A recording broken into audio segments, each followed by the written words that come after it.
Yeah, so my name is Mike Dayton. I'm a Chief Revenue Officer for Shockoe.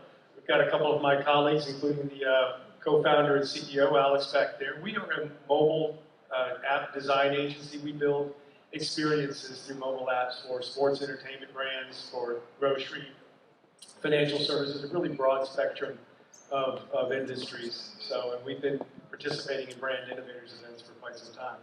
FIFA, Publix. Yeah.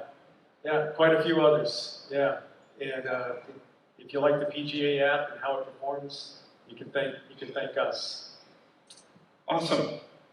Let's do this. Yeah, let's do it. This is totally unscripted, by the way. As it should be, like authenticity. I got together with yeah. That's a great thing you say is authenticity. In this age of like everything's digital, like robots are now thinking quicker and better than we can as humans. Where's the place for authenticity in connecting with consumers and brands? Yeah, to me it's key, and I try to embed that on everything that we do at NotCo. To be honest, like I think that every time I go and work with a brand, like that happened with Burger King, that happened on Activision, and with NotCo too, I spend a lot of time in the beginning trying to clarify what the positioning of the brand is and what the values and personality of the brand is and all that good stuff. Because I think that if you are a marketeer working for a brand, it needs to be authentic to the brand. You know what I mean? Like, so for instance, when I joined Burger King, we spent like the first like 2 or 3 months doing a lot of work in terms of positioning. And it was not us locking ourselves in a meeting room, brainstorming what the positioning should be. Burger King is a brand that was born in 1954 and already occupied a space on people's minds. So it was literally like trying to understand what that space was and trying to make it a little bit more modern. You know, I think that many CMOs, they come new to a job, they change all the agencies, they change the logo, they change like everything. What we did was almost the opposite. We bring the old logo back. Like we brought back the King, we brought back the Sub-Southern Chicken. We brought many of the people who were working on the brand back to help us. With NotCo is different because the company is only 7, 8 years old. Like, so to me, it was very much about trying to understand in the minds of the founders, like what they wanted the brand to be and how they saw the brand, why they created that brand and why they created that business. And then from there, creating things that are authentic to that. You see what I'm saying? Like, and even with all the technology, I always think that it's technology plus people. You know, like even in our company, which is basically like does the products with AI. I mean, the AI doesn't even know we are talking about food. For the AI, it's just a bunch of numbers, right? We need the chefs and the R&D to try the product, and the AI is there to augment their ability and their capacity to be a shortcut to achieve a better result. So, long answer to a short question. I think that authenticity depends on who you want to be and who you are, right? You need to be authentic to yourself, and that's true to the brands. And even with the technology, I think there is always a human touch. There is always humanity involved.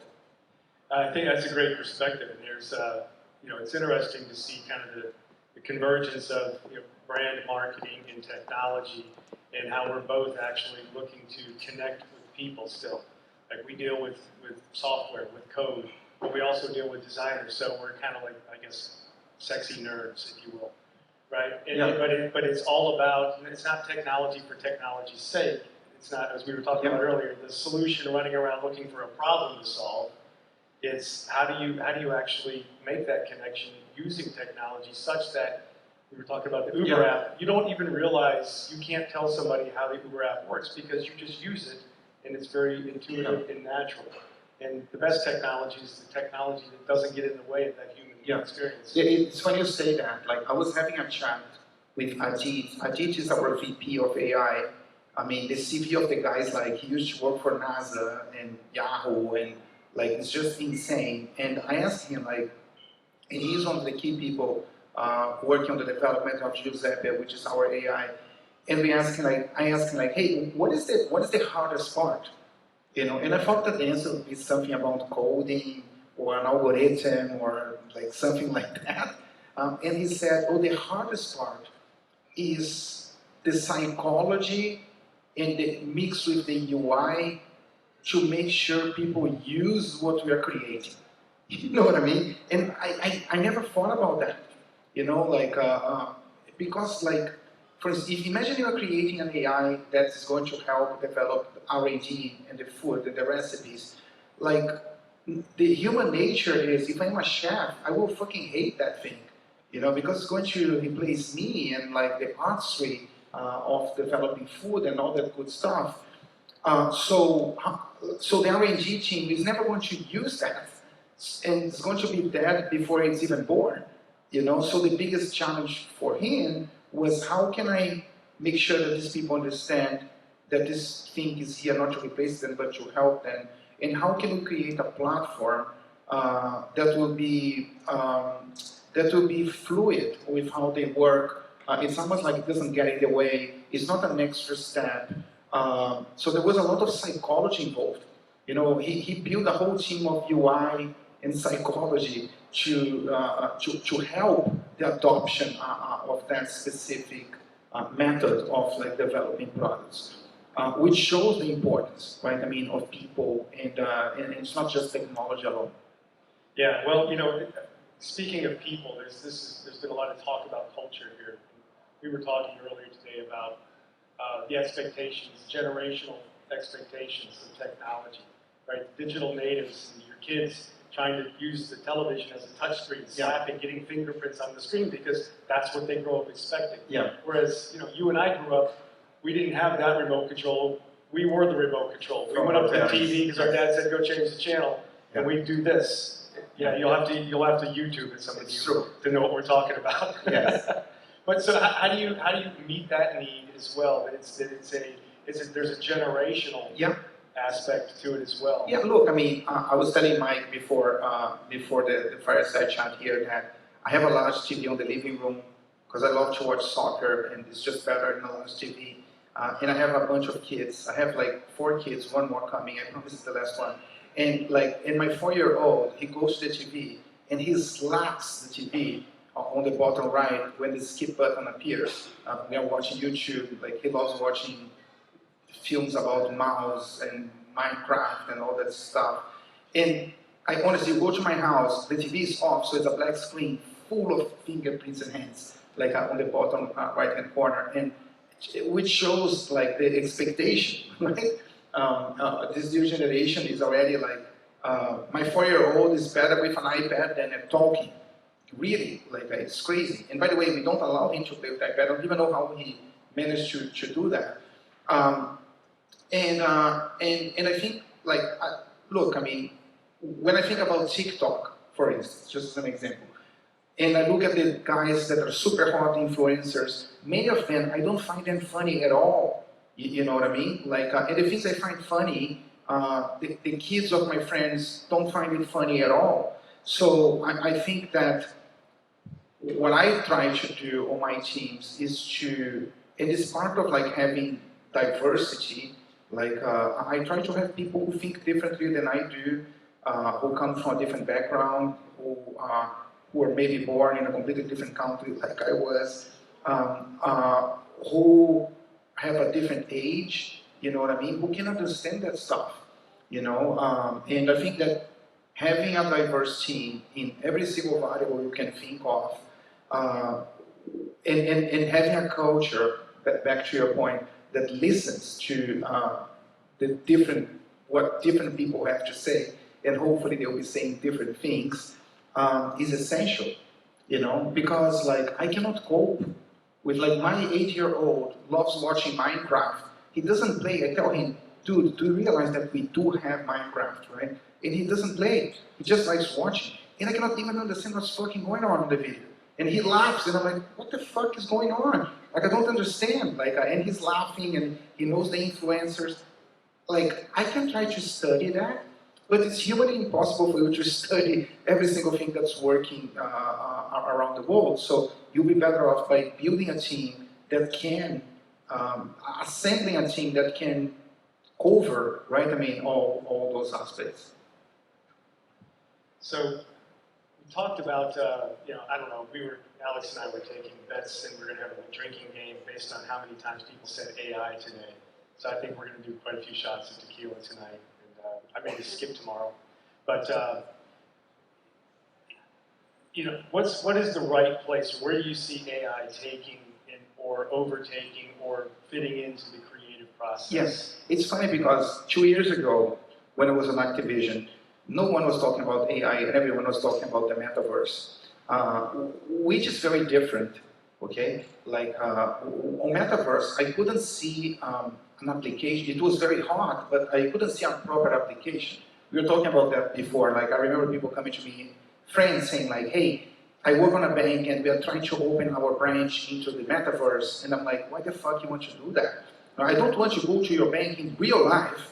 Like why on my leisure time I will want. You don't want the Minecraft version of it either, do you? No, and it's just like people are not really thinking on the end user and what value are adding to people. They were just doing stuff. I think with AI it's very different. I can see a clear application for many different things, and I think that the limit to it is based on you being able to find the proper application that will make your brand, product, service, whatever you do, more valuable, or like ways to engage with the consumer. Like I remember when I was a trainee in Unilever. This is like 30 years ago, so I'm really aging myself here. And we used to do like just a TV spot and a sales folder to present to Walmart. And then someone came and said, oh, now you guys have to do a key visual so that we can build displays. And everyone on the marketing team was like, fuck, like we need to do one more thing. The Diablo campaign, when we launched, we had 3,000 assets for performance marketing. You know what I mean? And people were asking, like, and who are we targeting? And I was like, I don't care. Like, the AI will target. They will find the best asset to the people who convert the best. No, but we need to have a target audience. Like, no, I don't. The AI will find who the target audience is. So, to me, it's like, I can, differently than metaverse and different from some hot buzzwords that we all have seen throughout the years, I think AI is truly, and I'm not saying that because I'm working at NotCo and we use AI to develop food. I can just see the application, as a consumer and as a marketeer. And I think that with the right regulation, if we do the right things, which thinks that any new technology needs to have regulation, like social media, whatever, like pick a new one. If we do the right things, it can be transformational for humanity. I hope AI can help us like solve healthcare problems, economic problems, traffic problems. You know what I mean? Because we were not able to solve many of those by ourselves. So I'm Brazilian, so I am hopeless optimistic about things. So I only see upside. Yeah, I agree, and I think there's people generally fear the unknown, and there's a lot of, I think it's popular to make a lot of press over the fear of the unknown. From a technology perspective, we at Shockoe see AI in the short term as, okay, we can do tactical things in helping take down costs of development. Writing custom code becomes easier, more cost efficient for our customers. But we also have a vision for the future where the paradigm of the app itself will change and morph. We think of an app today as something we open up our phone, we hit an icon, and we have an experience, right? But that experience has all been predefined by the developer, right? By the strategy, by the customer journey maps, all the things you typically do when you build an app. Well, AI could also empower a totally different paradigm for apps, and it's already beginning, where you're just talking to your phone, you're talking to the app, and it's responding back to you. You get to determine, the user gets to determine how they interact with technology on a one-on-one personalized basis.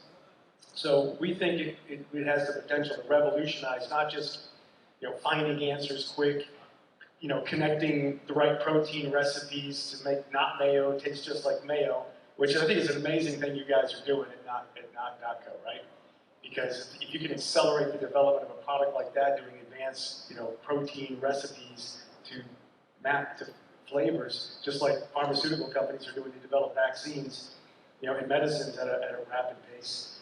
We see again, the paradigm of how you interact with technology changing probably as much, if not more, than the invention of the mouse in the GUI interface back in the late 80s. I would imagine that today, I develop some apps, not myself, but for brands, and you try to develop this stuff thinking about different cohorts or thinking about the most common use case, but I think that what AI could empower you to do is to do something that's much more personalized and something that evolves over time as the behavior of the user is changing, and I think that, again, going back to the point of what is the benefit to the end user, I can clearly see benefits coming out of that. And that's why I really believe that's here to stay and will be transformational. Yeah, just think about the, just the combination of that multi-generational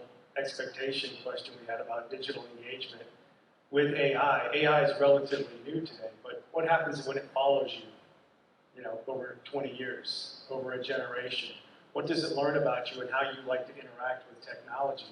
So maybe we all become digital natives in the end because the way we like to interact with technology grows to the point where it can learn to adapt to us and our preferences versus us having to learn a new interface or a new way of interfacing or a new way of interacting. Paradigm change, right? Yeah. Because it becomes invisible, basically. It's that's just the best technology. You're using without realizing you're using it. Right. Cool. Do not open up for questions. Anyone? I know we're the last one. Anyone? Bueller. Guys, thanks for having us. Thanks for the endurance. It's a beautiful day outside. Thank you. you. Appreciate you guys being here with us. Thank you.